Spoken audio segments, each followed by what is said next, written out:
what do you want to use this loss as? Do I want to use it as a lesson to where I don't need to lose again or lose in a different way? I'm going to make this loss make me a better person. And you might not think that in the moment, but now years later, after my loss that I had, that I thought was like, oh, this sucks, has transformed me into the man that I am now. And I am way better for that. And I'm glad I had that.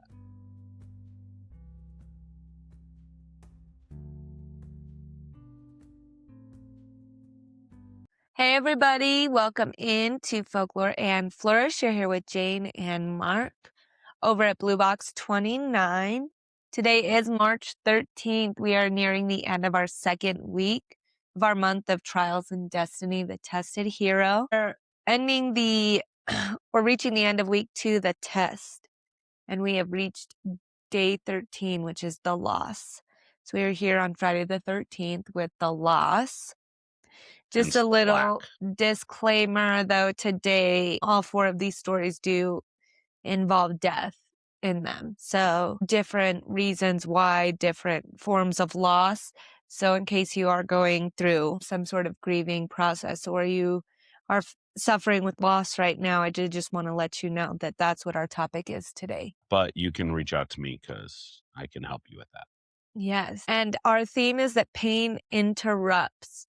So with this loss, I'm going to go ahead and share, since we did a little disclaimer, I'm going to share the lesson before we dive into these deaths. But the lesson is that our love deepens our purpose. So loving others deepens our purpose and the love that is there after they're gone. So just keeping those in mind, and that our theme is that pain does interrupt. Loss interrupts. It kind of shakes our equilibrium and makes us feel like we aren't sure, right? The next day is just a complete blank canvas. And so we're going to look at that through 4 stories. 2 of them kind of build on each other, our first and fourth story. But we're going to look at it through 4 different mythologies. And the first and fourth you could rank in the same one, but we're specifically looking at Troy for that 4th one. So anyways, though, our 4 folklores come from Greek, Mesopotamia, Norse, and Trojan folklore today. Mm-hmm. So we're going to check out those 4 stories with our loss.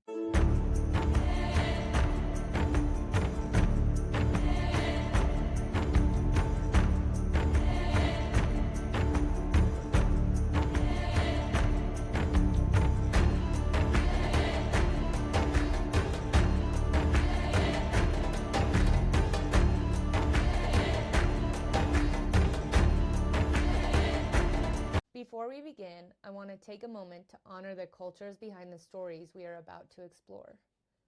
The tales shared here come from many peoples, lands, and traditions. I do not change these stories to fit modern expectations or to align with today's social standards. Instead, I present them as they were told, sometimes beautiful, sometimes harsh, sometimes challenging. We are not here to judge the past, but to understand it, to listen, to learn, and to honor the ancestors who carried these stories forward. We also share stories from various religious traditions. These are presented in their historical and spiritual context, with respect for their beliefs that they represent. Every culture deserves respect, context, and acknowledgement, and this space is dedicated to doing exactly that.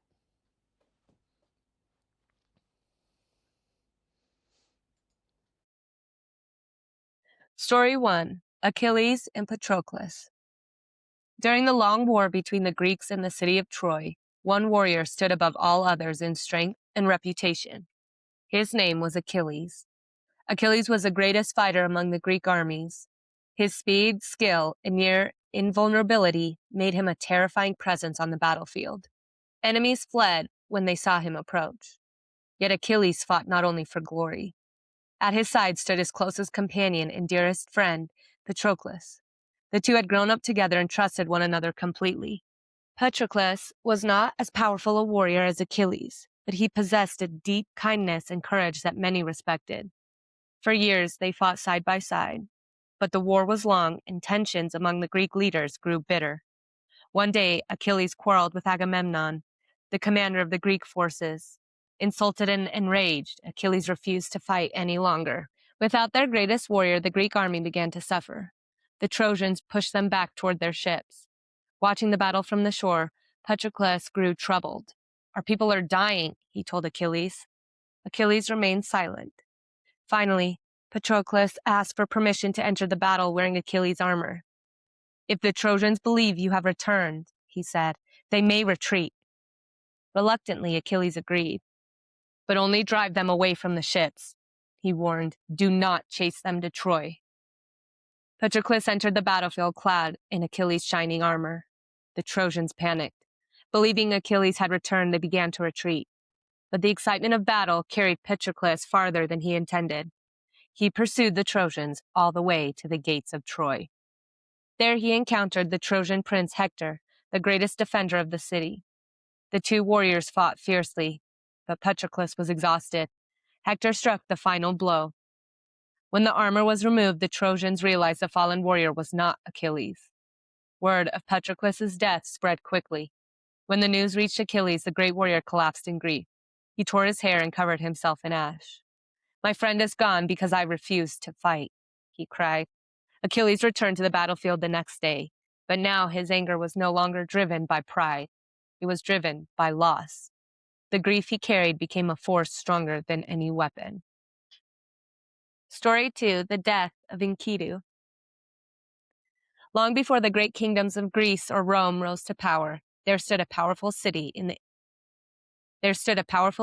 ancient Mesopotamia called Uruk. Its king was a mighty man named Gilgamesh. Gilgamesh was strong beyond ordinary men. The gods had made him 2/3 divine and 1/3 human. His strength was unmatched, and his accomplishments filled the city with towering walls and magnificent temples.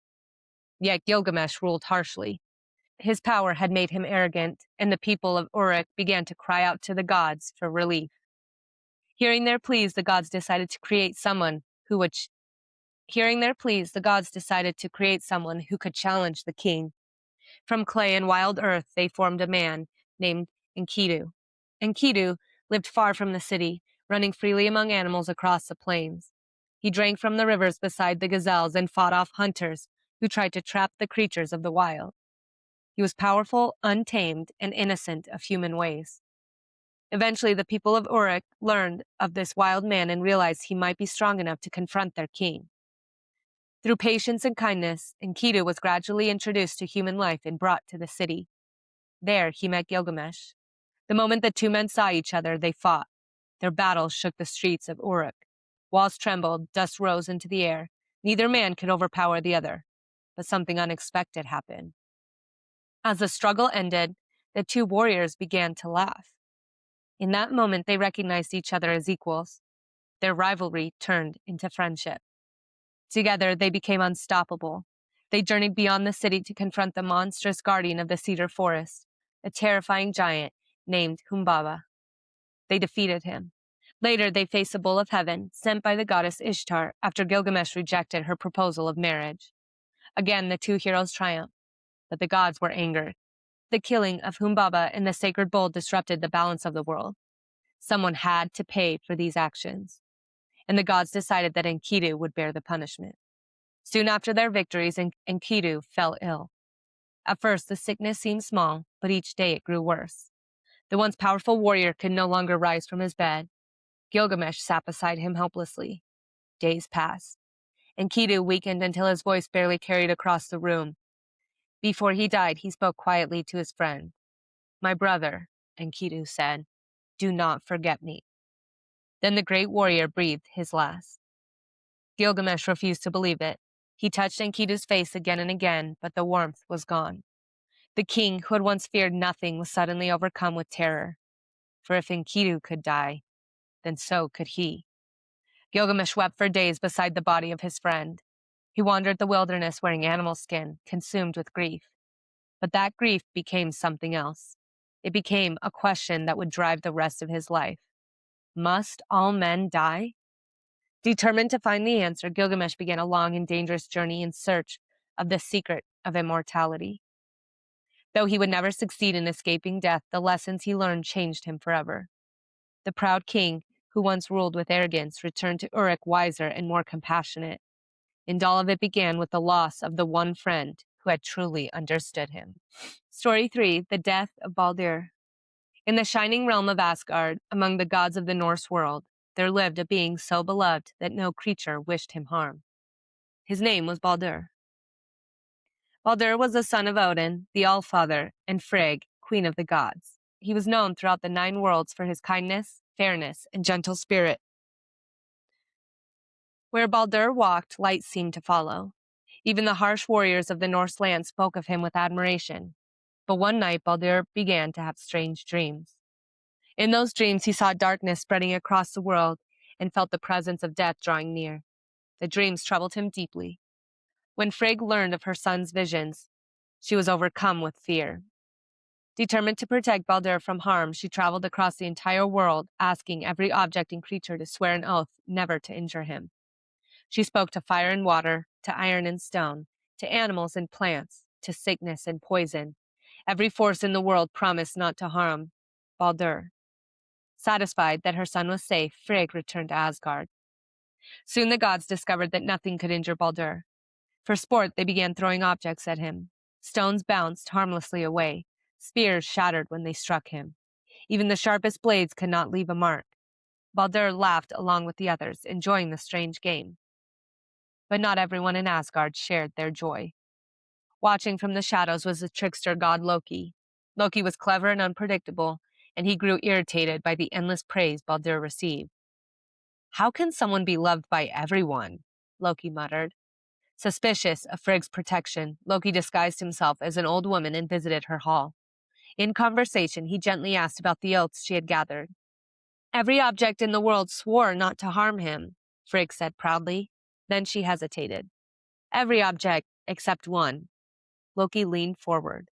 "A small plant called mistletoe seemed too young and harmless to require an oath." Loki smiled quietly. He left Frigg's hall and searched until he found the mistletoe growing in the forest. From it, he crafted a slender dart. Returning to the gathering of gods, Loki noticed one figure standing apart from the game: Baldr's blind brother, Hotr. Unable to see, Hotr had not participated in the throwing. "Why do you not join the fun?" Loki asked.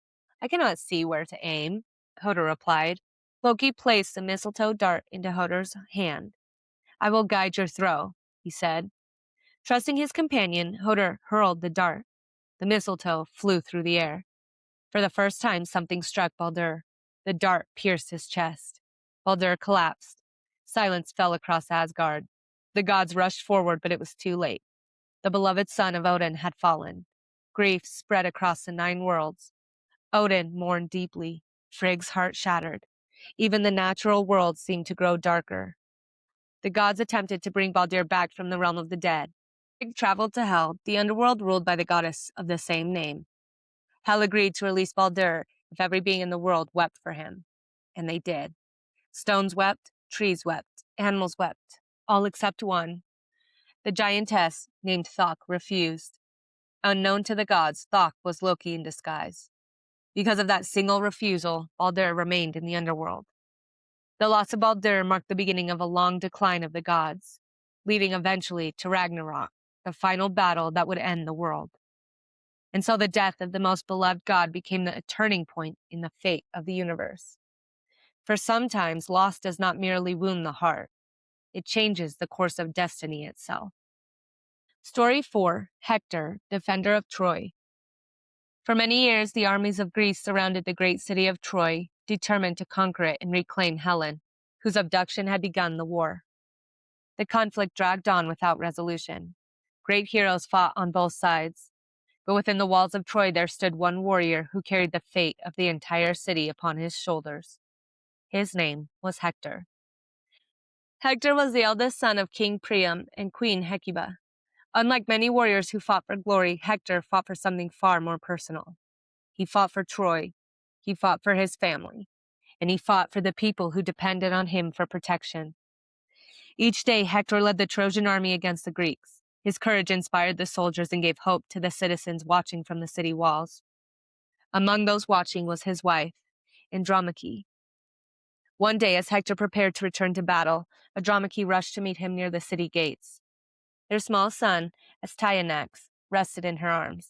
Please, she begged, do not return to the battlefield. She had already lost her father and brothers to the war.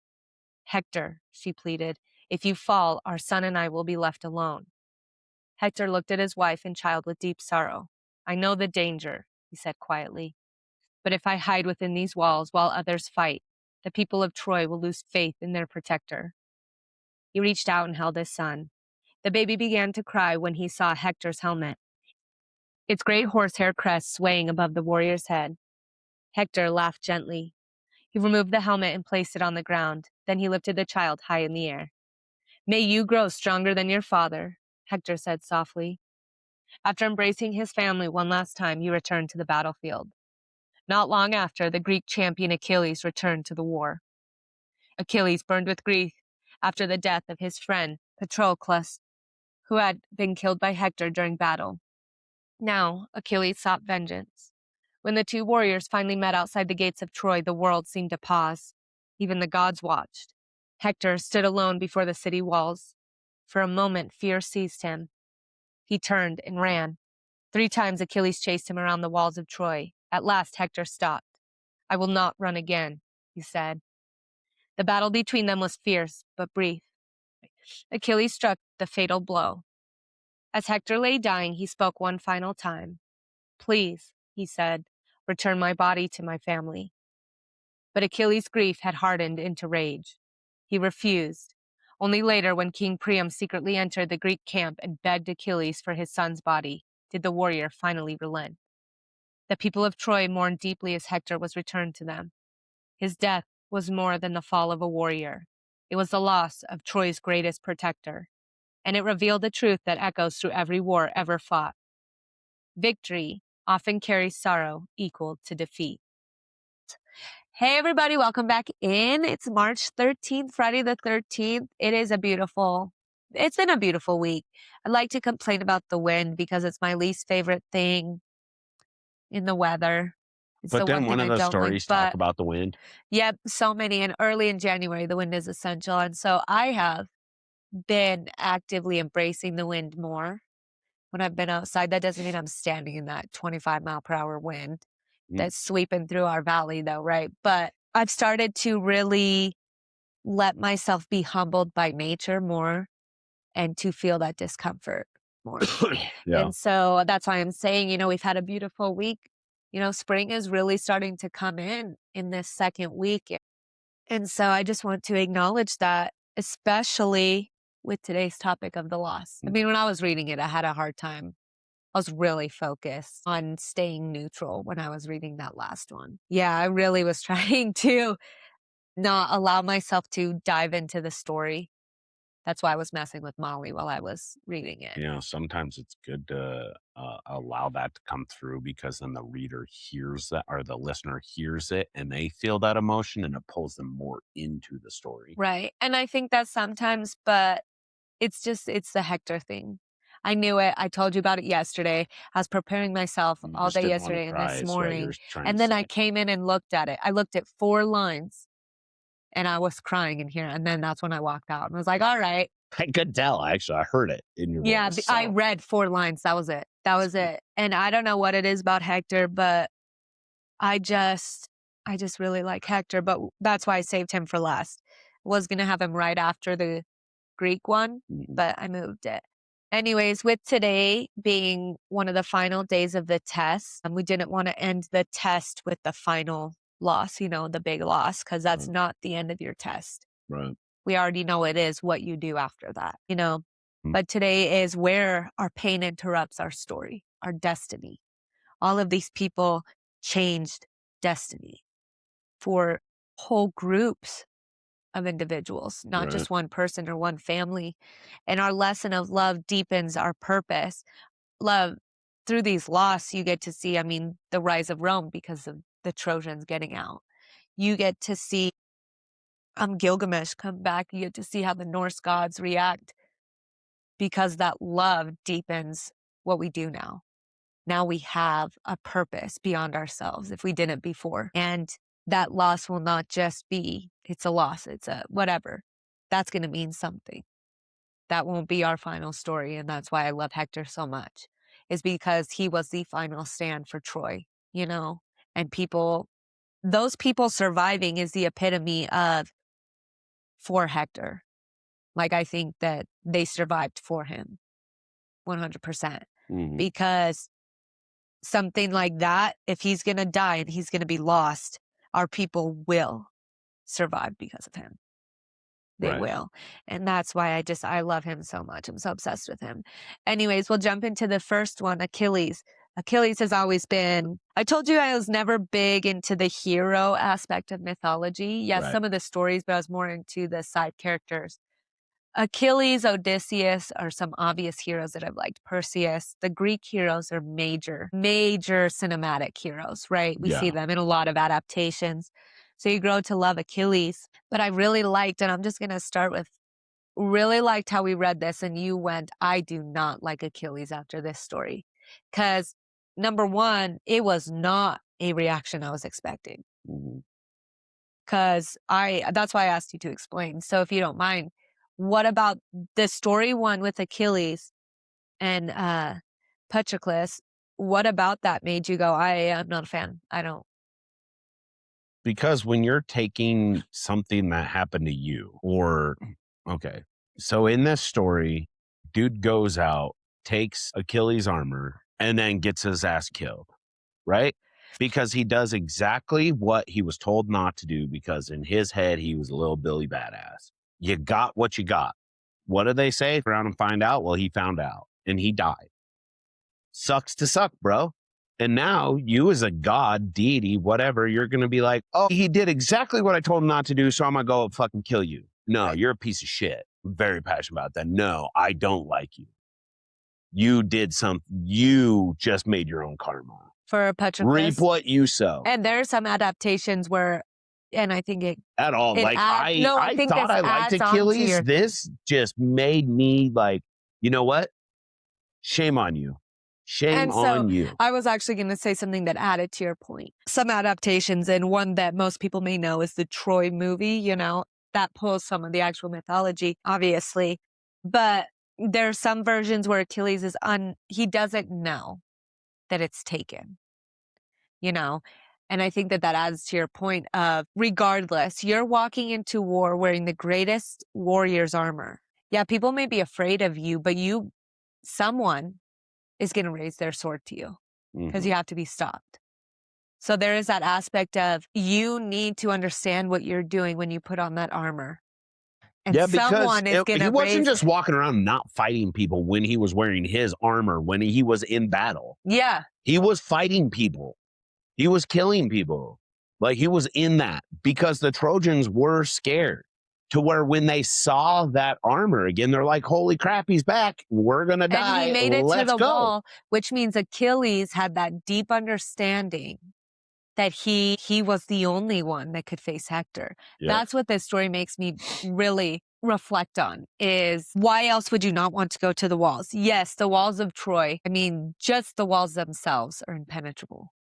It is the greatest defense in history. You know, it's constantly talked about as that. And I mean, I think of like the walls of Jericho and how they fell and stuff. The walls of Troy, it didn't fall. They had to use wit to get in. Odysseus was the reason that they got in there, right? So those walls never fell. That was an impenetrable city. But it wasn't the wall itself that Achilles was afraid of, was it? That wasn't who he wanted Patroclus to avoid. It wasn't the wall itself. It was the defender of the wall. Yeah.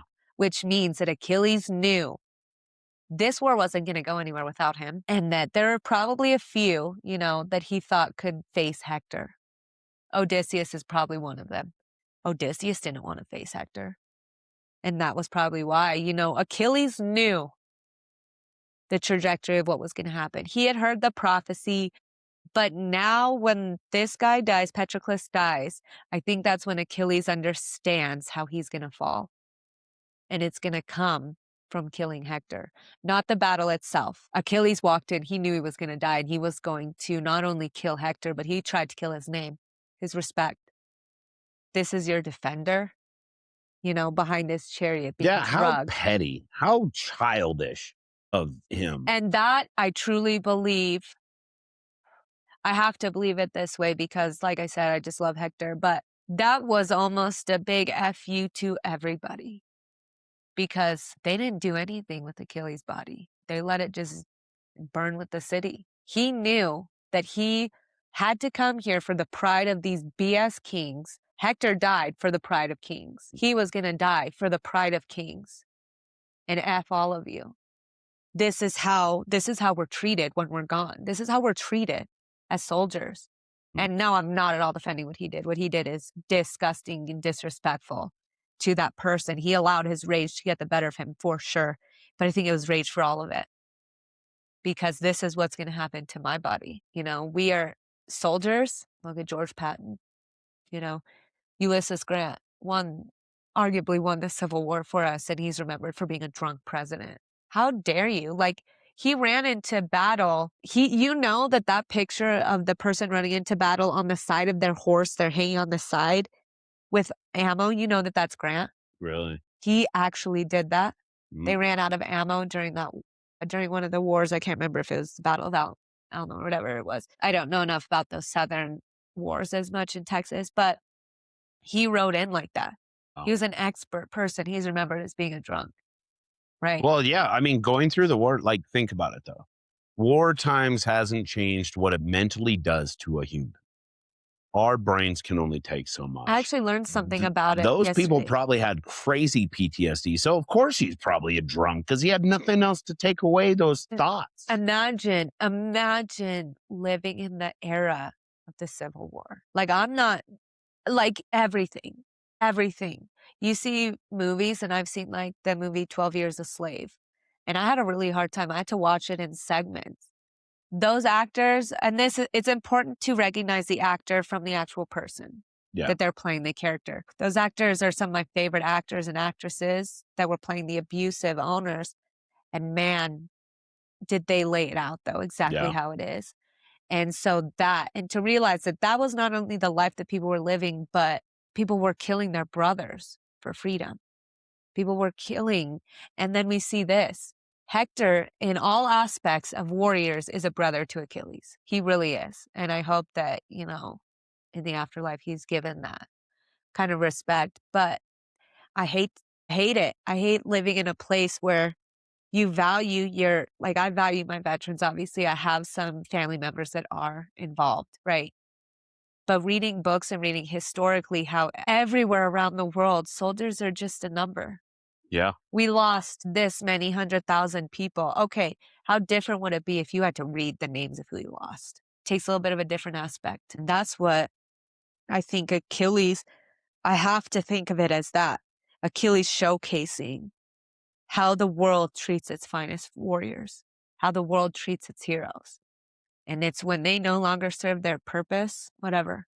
And then we get to see that beautiful fact that the father, the king, it's over.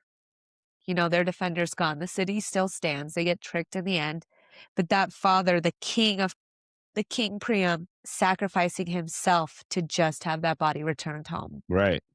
Because then what you were just saying, it's showing Achilles, no, that this means something. And King Priam stopped the cycle right there. He allowed Achilles to correct something before his time was gone. So, yes, you would be enraged. He killed your son, you know, and then he drug him behind. Like, total disrespect, mutilation. And instead of walking into that tent and killing Achilles, every right to, going and slaughtering some of those people, he allowed it to stop. So, you know, just allow us to bury him, to give him the correct ceremony that he deserves. And he also allowed Achilles to right his disrespectful wrong. Like, sitting there, you've done enough. You have. All I'm asking for is this. And so I do like how Achilles in the end was given something that a lot of us today, we wouldn't have given him that. Right. Would have gone and slit his throat while he slept, right? But it was over, you know. And Hector was the one that said, return Helen. But he was willing to stand by his brother and his people, you know. And so we get to see a lot, and we get to be angry. I think that the biggest villain of all these stories is Agamemnon and Eros. because Eros is or Eris, is that what it is? Eris, she's the one that throws the apple that starts the gods game anyways. That leads them here, right? Let's go into the second one. So the second one's older, right? One of our oldest legends come from Gilgamesh. And I loved watching your reaction to this story of how they recognized that they were equals. And we're like, wait a second. What could we do together, though? And they became friends. This is kind of the ending I almost wanted for Achilles and Hector. A little bit, but instead it was Achilles and Odysseus. But this one, the gods pretty much gave this person to live there and then to come in contact with Gilgamesh. And then they rip him away from Gilgamesh because the power went in a different direction than we anticipated. We don't They're like like, where oh, it's dang going. it, time out. We messed up. Now they're two Billy badasses. Yeah. And now we got to stop because they would have left them had they not been upsetting the balance of nature. But that's what's beautiful about this story is because it makes it restores the balance in an odd way. But it creates the storyline for him to get out of his own way and quit being a douchebag is what it is. So it first starts him with a partnership, right? That's a different thing that he's used to. Right? He was a king that was struggling being a rightful, ethical king, whatever it may be. Different than today's day and age being a ruler, all right? Right. But then he meets a partner. That's a huge shift in someone's characteristics, especially someone that's a ruler. They usually never allow there to be an equal partnership. Right. It's, you're still here, though. I could still beat you if I want. They were equals. Yeah, they were like, dude, why are we And then they went around. So there's his first big shift was the heavens gave someone to be an adversary. It turned into a relationship because there was respect right away. And I love that they laughed after. Yeah. It's not going to end, right? It made me laugh hearing that, you know? But. So they gave Gilgamesh something that he hadn't had before. And it was something to lose. Yeah. Something to grieve. And so it set his thing up. Oh, well, his friend died and then he's looking for immortality. He was terrified because that's his equal and he's gone and he doesn't know what happens. Yeah. So if my equal can leave, I can leave. And he says it in the story. Yeah. And it's this awakening, but it turns him into a great king, right? Like at the end, Gilgamesh was known on the second part of his ruling, whatever he did. I'm pretty sure Gilgamesh was loved, but the first part he wasn't, which would be a total yin yang. I love it. Thinking of all the stories we see where someone goes to the underworld and comes back and isn't successful. Oedipus or whatever from Greek, looking for Eurydice. And he turns around and he doesn't make it in time. You see a lot of stories where there is someone that goes there. And this is just our oldest version of it. Right. Arguably our most historically sound version of it. Okay, this is what I wanted to double check on. Gilgamesh goes through this, then he goes, and we've seen it in a previous story. He goes, he gets it. So he's successful. Gilgamesh is more divine than human. Yes. He's massive. I mean, he's the statue you see of the guy carrying a lion. That's a regular sized lion. That's Gilgamesh. Right. Yeah. He is a giantess of a man. So he is a giant of a man. Now he's making the social connections. Then he goes the spiritual leap and is successful with that. And I love that the person that takes it is a serpent. The serpent comes and grabs immortality. The serpent's why we're kicked out of Eden. The serpent represents transformation. It's the shedding of your old self. I love how it's kind of like Loki. They allowed Gilgamesh to understand that it is possible. There are people that can do the impossible.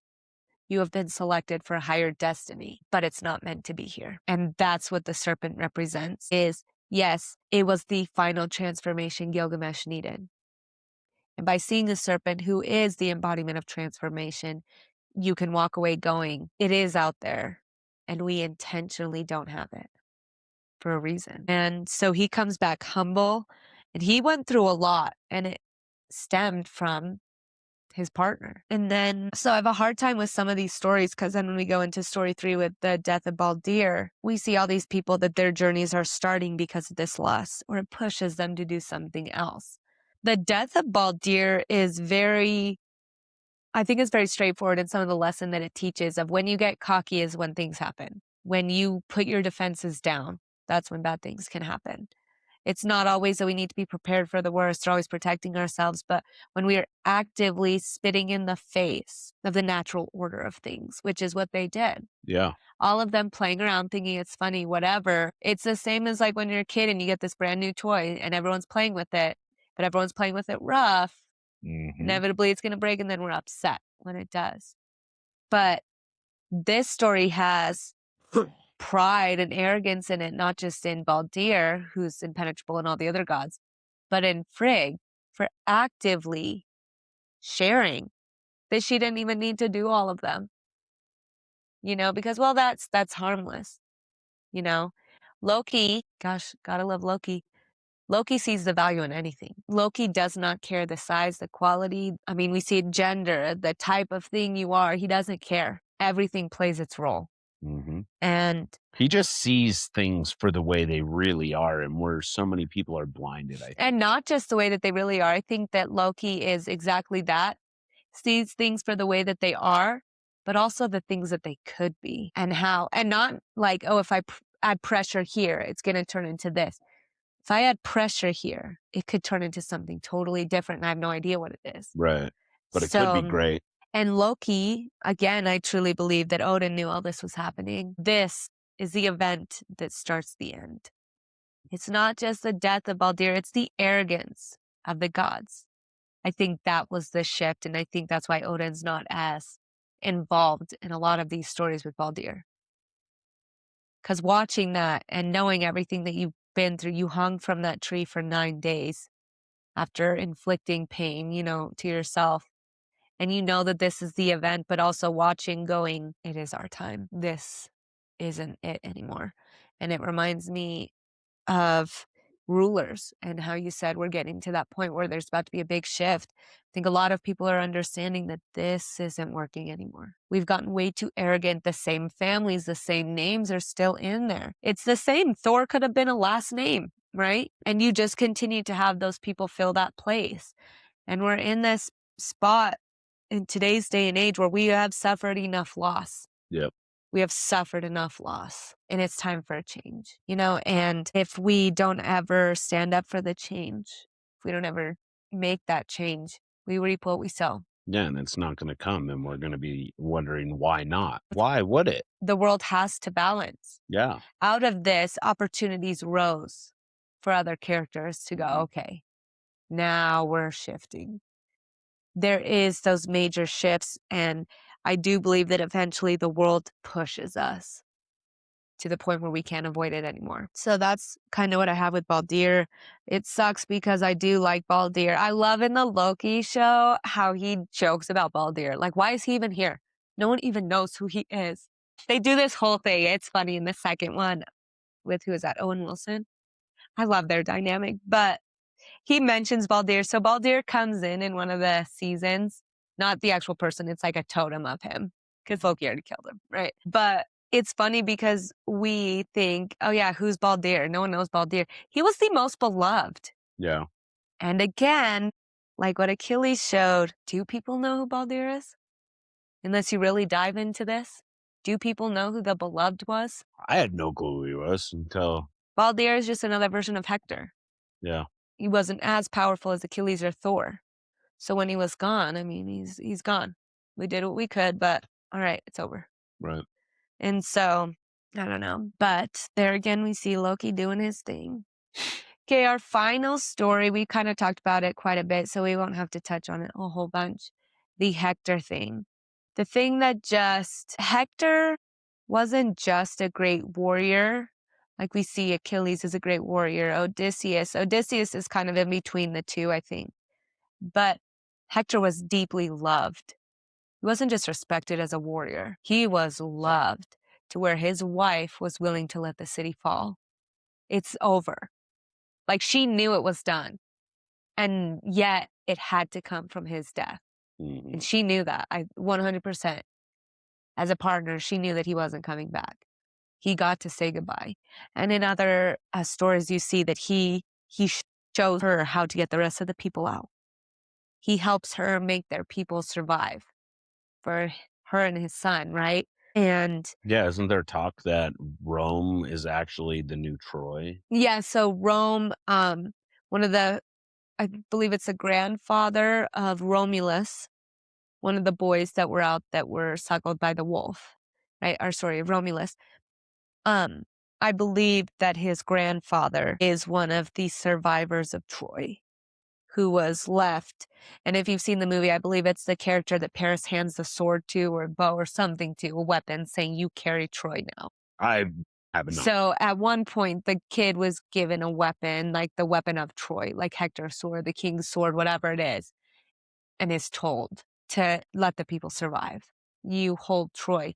He's told to carry the people forward, and Paris stays behind to ensure that Achilles dies, in some adaptations, because Paris is the one that kills him with an arrow through his Achilles heel, right? That's it, though. The Greeks just leave Achilles to die like that. Again, another warrior that's fallen and nothing. It's just he knew what he was getting into. We have to also keep in mind that Achilles was forced to be there. I mean, he made the choice to be there, the Agamemnon, but with Hector, his wife telling him, please don't go. And then he got to see his son one last time. And I think when we read that story, we know he's saying goodbye to his son. Yeah. The wife, we could assume, understands. Well, didn't he tell him to grow up big and strong like him or something? He said, I hope. He put the intention with his son that he would be bigger and better than him. Again, another reason why Hector is one of the greatest logical folklore figures ever, because he is the epitome of a parent. I don't want you to have the life I didn't have. I want you to be better than I ever could have been. It's not just about the things. I want you to grow. I'm the defender of the city, but you're going to be even bigger, And that's why I like him too. And then just finally how the father goes to Achilles and asks for the body back. Achilles understanding in the end that that's exactly the respect Hector deserved. And it was over. Hector, it sucks because we go into this knowing, yes, King Priam, Paris, all of this stuff, it didn't matter. When Hector died, the city was done. That's why in the very beginning it says the entire city was on his shoulders. He wasn't the king. He just had more courage, And that's what he said to his wife. If I don't go, they lose hope. If I go, I'm going to die, The city will fall, but there's still hope. We still have something worth fighting for, because the biggest thing with Hector is if Hector didn't believe Troy was worth fighting for, there could possibly be no Rome. Those people would have had no reason to go on. They would have just become part of the Greeks. It was essential that some of them survived knowing that their way of life was worth fighting for, and that the Greeks were something that eventually needs to be brought down, because who brought down the Greeks? Rome. So it's like a full circle of you reap what you sow. Yeah. And you guys have been corrupt for too long. And there's too much power. We see it. The Mongolian Empire, how he had to fall because it was getting way too big. Alexander the Great, how young he was, and he had to fall. And there is speculation that he was poisoned. That's interesting to see into too, because some speculation was that he was trying to pull back from dominating over some places. And then all of a sudden he came ill and died. Yeah, because somebody else is greedy on the inside and they think they're right. But it makes you go to think, it just makes me think, who did Alexander the Great run into that would shift him in his 20s? We're really super prideful in our 20s. To make him the greatest conqueror, double check. It really makes me want to know who he ran into, because it must have been someone like Hector. And I looked into it, and Hector does originally stand against Achilles. He doesn't run right away. He runs when he knows that it's unmatched. But then he gets his courage again. And I love that. I love that it shows this amazing man having doubts and then running from it, for a little bit, and then going, you know what? It is what it is. This is my inevitable end, but you're going to feel my blade. Because that's when you know you're going to die. And this is like, he knew he was going to die, but I'm the defender of the people and I have to stand here. My son's up there. My wife's watching because they do watch him die. Yeah, you don't want to see him running and dying. And like, so that's what he allowed his people to understand that running was coming next. I really think that that's what that meant, was that there is a time to stand and fight, run, but when it's unmatched, run for survival. And then run while others are standing so that you can make it. Hector taught so much in so little of a time frame. Yeah, run until you can't run anymore, to where you then fight until you can no longer fight. I love that.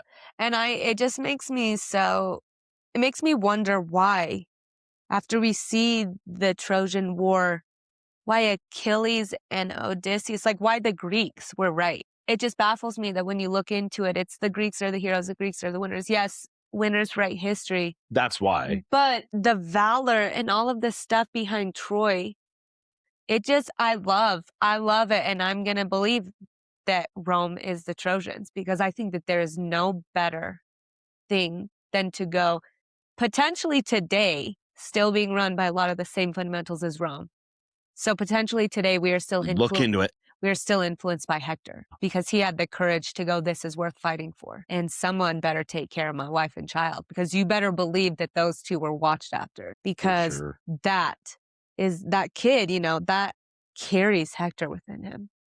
That's a piece of him. And it sucks because that's all you get. And they're totally different people. But he wasn't gone after that fight. Part of him lived on. Especially, man, could you imagine like growing up as that child, the stories that you hear of who your father was, the pressure probably that was put upon his shoulders. And his love for his brother to stand by him, even though it wasn't, it was going to end them. Yep.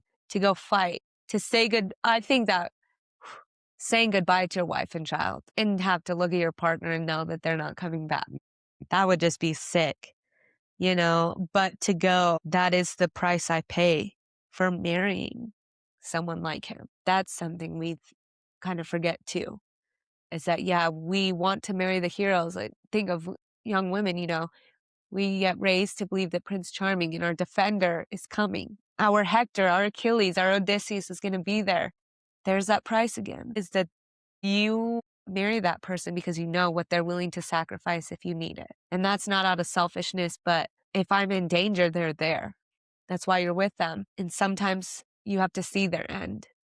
And that kind of sucks for her, But yes, Rome rose from Troy's ashes. And I really hope that when they are digging into this place that they believe to be Troy, I really hope that they find evidence or find something of Hector. Yeah. Something. So it'd be so cool if after that city was taken, the Greeks made a memorial for both Hector and Achilles. And not just them, but all the soldiers that died during that. Oh, really? No, I'm saying it would be cool if they did. If there were some major places. You would think they would at least do it for the Greeks, right? But you have characters like Odysseus, who was still there, who would have probably asked for Hector to have been given something proper, so there could be evidence, even if it's just he's being buried versus burned, they're potentially digging up evidence that could lead us to knowing without a doubt that allegedly the Egyptian government is releasing something this year that says they say are going to rewrite human history. And that's why I was wondering if it was something to do with the Cleopatra stuff that archaeologist is digging up, or if it does have to do with the plateau. I do understand that Cleopatra is Greek. All right, I do get that. Whatever. Heavily tied to Egypt, though, Egypt and Greece with Mark Antony and her. But yeah, I really would like to know some of this stuff, to just be told that, hey, whatever is going on in the world, whoever's in charge, they can't erase everything. No. This earth is imprinted with these stories. And if it may not have been someone named Hector, probably not named Hector, but there's probably someone that said goodbye to his wife. I mean, there are millions to billions of people who have had this exact interaction. We have stories that just repeat, and the old adage or story of history repeats itself. It truly does. If you really look at it, look at all these stories that we talk about. All these stories are so oddly familiar because history repeats itself. And some of us have We get to lived it. see, and that's the thing. So, like, if you, like you're saying, you want to know more, well, I know how we can go find out more. So. Right. And that's what the whole goal of this is. You know, Folklore and Flourish. I'm not saying the goal of Blue Box 29. Blue Box 29 is a lot of different things. But the goal for me with Folklore and Flourish is I want to be there. Yeah. And it's not just for fun of, yeah, it would be hugely fun. I've been to some places in Italy, France, England, loved it. But I want to be there with the people of the culture. I want inevitably them to be the stories. I want to actually have them telling the stories, telling what it meant, where it is, the symbolism, and to have all these actual artifacts Right. showcasing it, because a lot of us can say, yeah, we've suffered loss or whatever. There are widows right now, who I don't think that they should have watched this video, you know?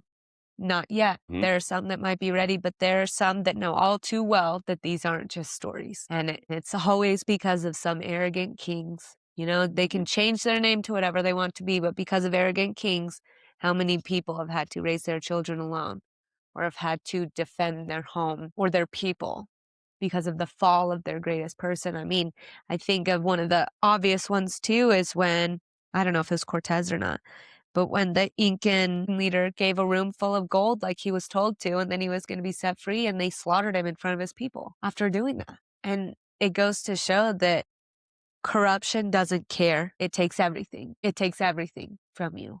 And the second that it realizes that you're more intelligent, stronger, and equal, balances aren't going to work for them. They completely erase you. Yep. But this gives us hope that the earth sees that, the universe sees that. And it will either correct itself with us or it will completely reset. And that's what it's done multiple times. Multiple times. And sometimes it just knocks a city underwater.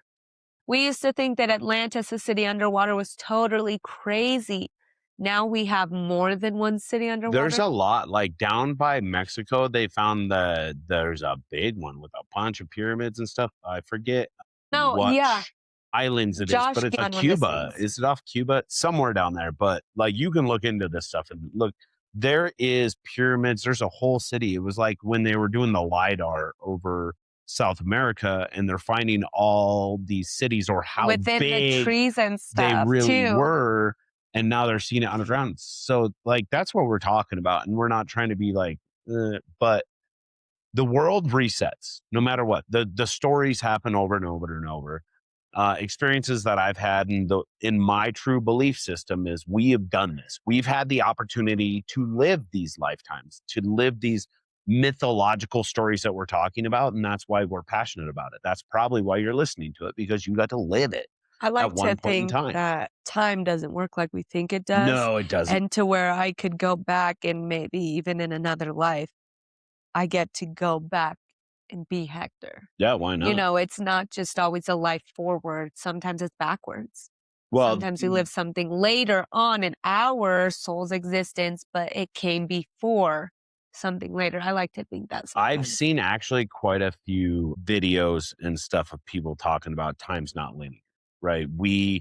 Dolores actually brought up the fact that the ETs think we're goofy because we're the only species that invented time or go by time as a thing. They think it's goofy. Like, well, I thought about that last night. I literally thought about that before I went to sleep. Because I was still watching that Weapons show and how you talked about PTSD.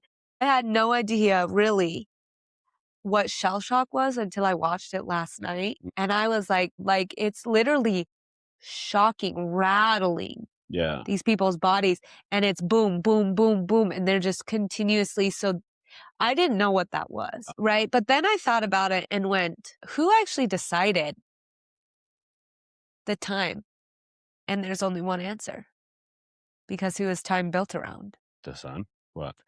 Jesus. So the churches made time. Yeah.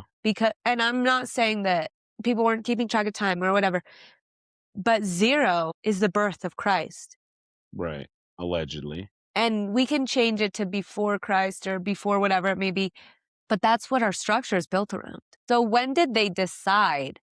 Because it wasn't like Cleopatra and them were like counting down. Oh, we were in 31 BCE, it goes all now we're in backwards 20. numbers, like, yeah, how it does that. I've always kind of wondered, like, why did we decide that was 0? Well, and it's because that's why.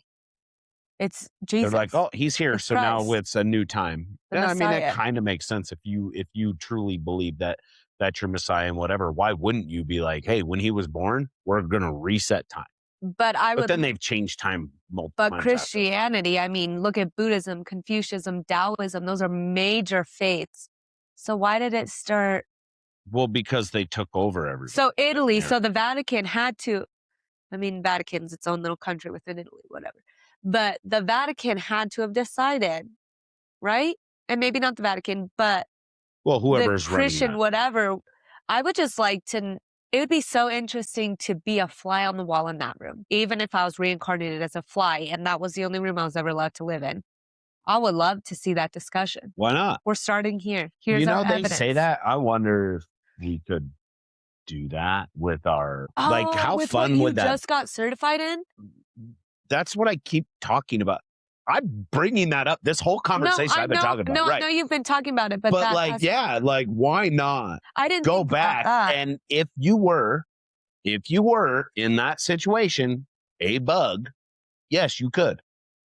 Because that's the thing. I was there. Yeah, it's a bug, you know? What were you? Well, maybe you were that fly on the wall and you could actually talk about it. It would get it on the recording and we would know exactly what was said. So I need to know this exact situation. What are you going to do if I wake up and you were Mark Antony and I was Cleopatra, but you were Hector and I was the wife? Because you better believe that some hands are going to be thrown. So at you. So a lot of a few of the things that were brought up, and I was like, this makes so much sense. So someone brought up soulmates, and she's like, you don't want to meet your soulmate. Why would you want to meet your soulmate? And I was like, what the fuck? Why are you saying that? She's like, if you meet your soulmate, that's your perfect person, right? You wouldn't want to go anywhere else. You would be done. You're not going to learn anything. You're not going to advance because you were so happy with that person. And I was like, ooh. So are we not soulmates? I don't know, because she said it does happen, right? But you do have your soul family, people that you reincarnate with multiple times, right? So like there are some that will reincarnate with like the same 5, 10, 20 people, whatever their clan is. It doesn't matter what the number is. They'll reincarnate with these people and they'll redo stuff, right? Some of them they won't. Some of them they'll just go back, do something quick, and then leave. Those very short lives. So it's all free will. You're going back and forth and you're doing your things. Because it is a game. This truly is a game. Like, hey, let's go learn something. Okay, right. Cool. Now I'm going to go back. There are a lot of people that they're talking about that this is their first incarnation because they came to help to bring the light, to raise our vibration, to do the things that we're trying to do, right? Those are the people that are very uncomfortable in their bodies.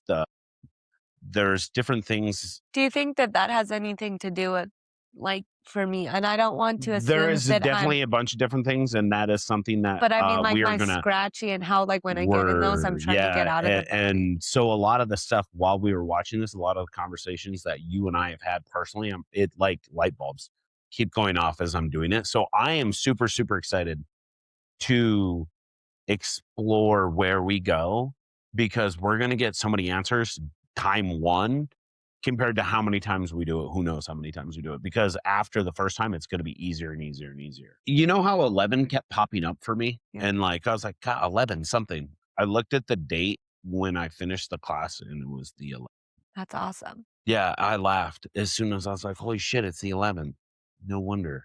It was telling me I would be done on the 11th and I wasn't paying attention to it. Because Dolores was talking about numbers. That's right? funny. The like 11th. You're going to see. And her numbers were 11 and 22. And I was like, what the fuck? Those are some of my numbers.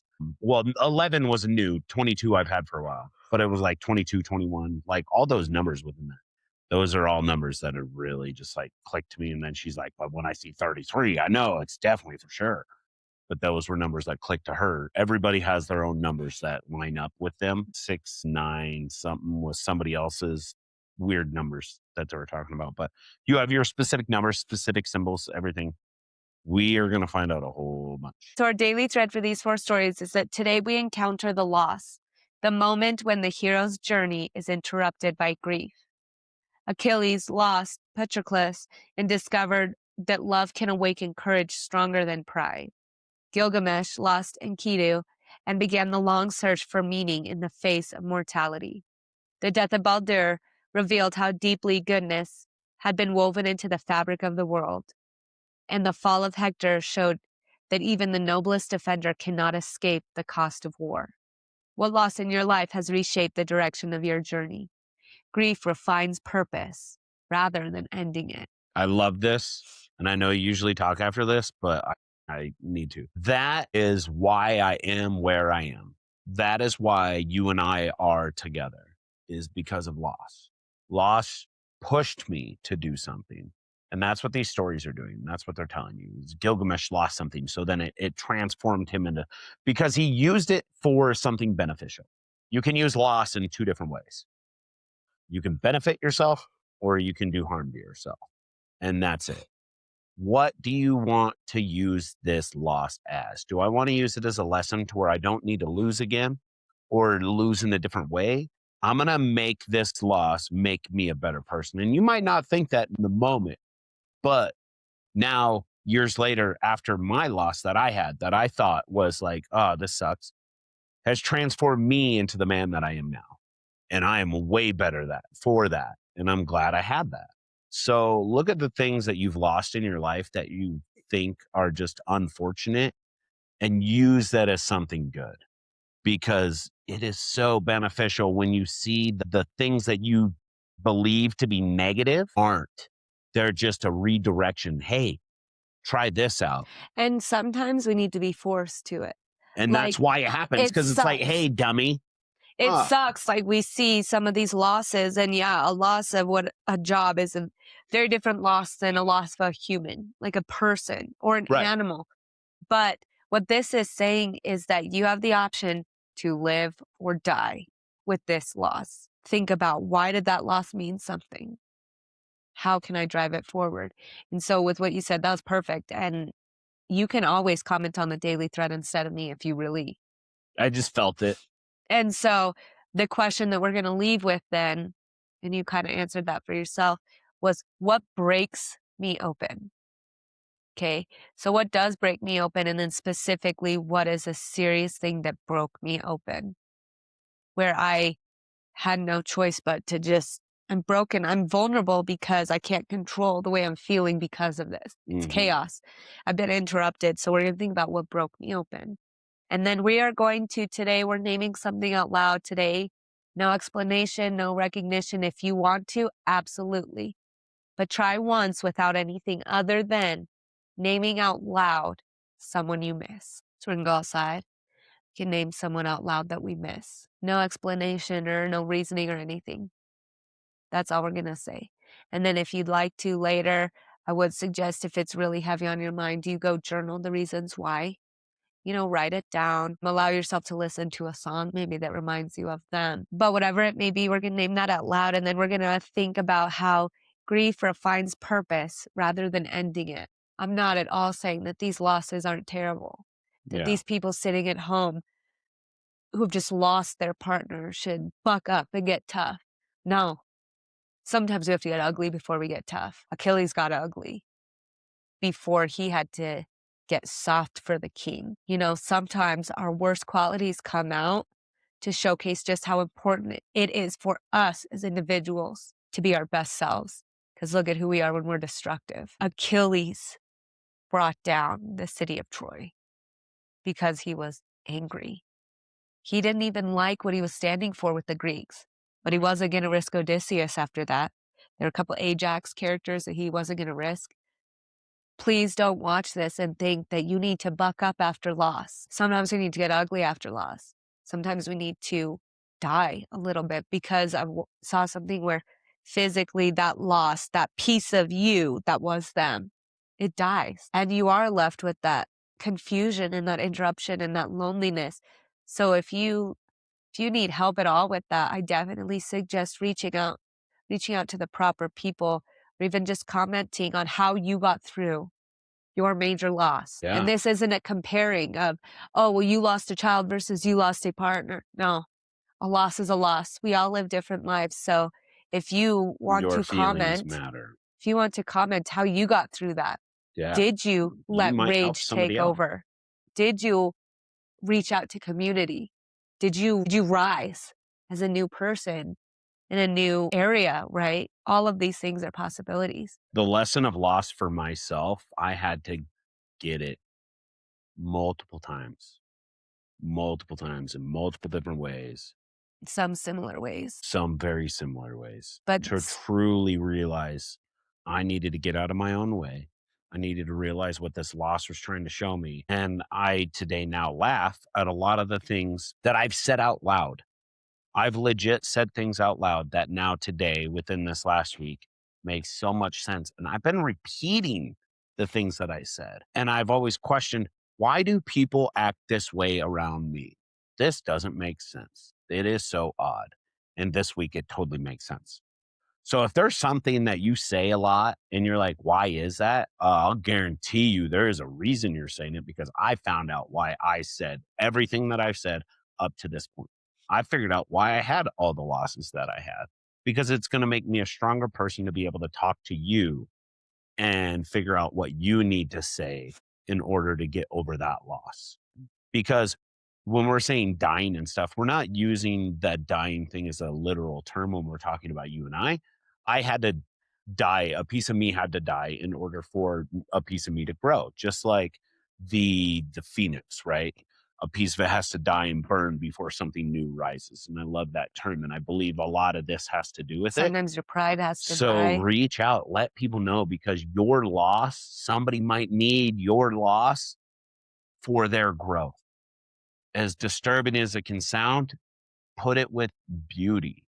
Quit using the words that you use of hate and anger, and turn that into love and light, and you're going to see beautiful things happen. But Just allow yourself to feel that for a time. do that. Like yes. Achilles felt that rage. He did that. He didn't apologize for what the world turned him into. Yeah, you made this happen. But then he stepped back and went, there's been enough.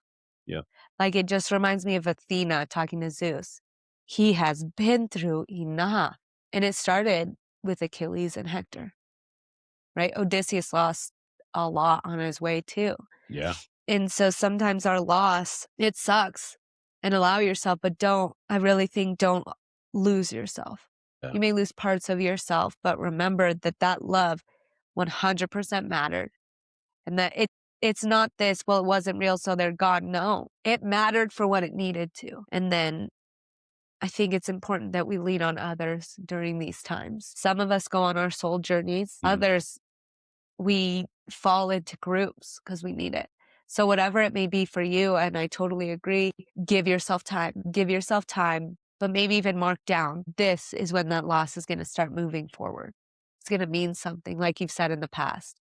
Give yourself time, but also be open to the fact that the universe will shine that light on you when it's time.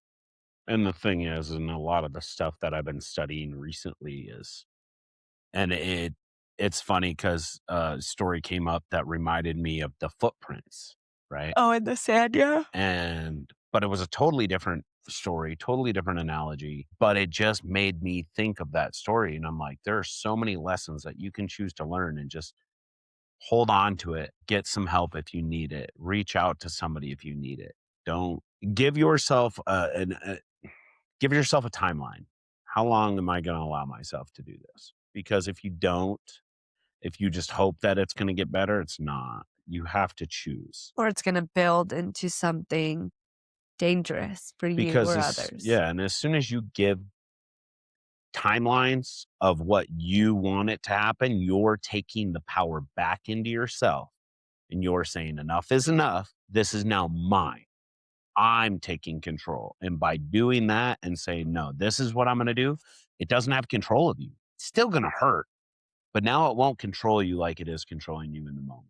And it's So- not who you are. No, The big it's not. thing is you are not your loss. Mm-hmm. You are not your trauma. Exactly. You are so much more complex than that. And, I truly believe that. And we need to start treating people like they're fragile pieces of glass, like they're only what they've lost. They're Right. only what they didn't get. No, people are much more than that. They're defenders. They carry on names. Mhm. They do so much. And it all starts with loving someone so deeply that we risked the fact that one day we would lose them. Right. So that's what love is. We love so deeply because we know inevitably that's all we can give. That's the only thing that will last. That's what we're here for, is love. Mm-hmm. And disagree with me all you want, what you want, but I believe, and you can't change my mind, that is the only reason we're here. Yeah, I mean, we're here to learn lessons, but lessons through love, I truly believe.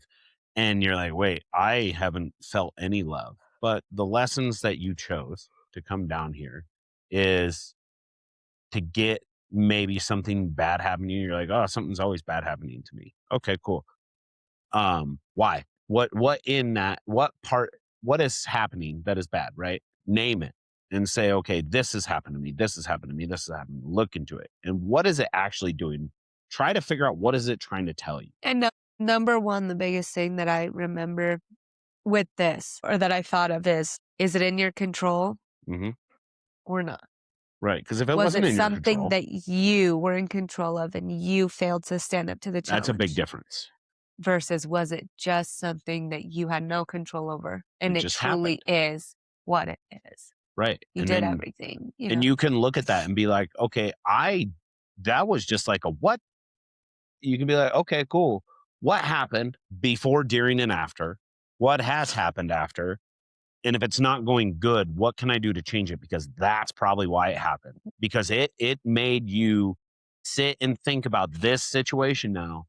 Why? Why? Because you need to do something different, because you're not doing what you're supposed to be doing. Right. Typically, any situation, every little thing that happens to you, if it's not a lesson, it's something to push you towards where you need to go.